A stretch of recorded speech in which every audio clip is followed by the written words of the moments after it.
Një task force e përbërë nga Agjencia Kombëtare e Bregdetit, Bashkia Pogradec dhe Policia e Shtetit ka zhvilluar një inspektim për gjatëvijës breg liçenore të Pogradecit, ku është monitoruar zbatimi i lejeve për stacionet e plazhit dhe respektimi i hapësirave publike. Drejtori i Agjencisë Kombëtare të Bregdetit, Shpëtim Qiku, tha se nuk janë konstatuar problematika, ndërsa kontrollet do të vijojnë gjatë gjithë sezonit turistik. Ne sot kemi bërë të gjithë pjesën paktën të qytetit, e cila është pjesa më e frekuentuar, ku ka dhe më shumë pushues dhe impakti është më i madh.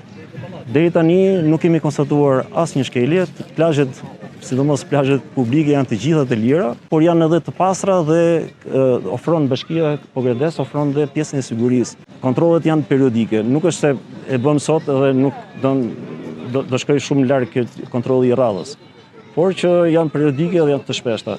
Sipas Bashkisë së Pogradecit, mbi 60% e vijës breg liçenore është plazh publik, ndërsa 40% është në përdorim të stacioneve private.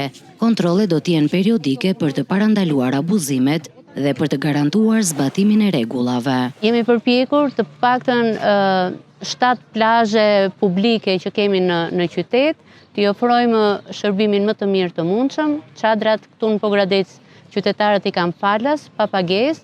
Jemi përpjekur të vendosim janë 3 mbrojtues plazhi gjatë gjithë kohës që monitorojnë.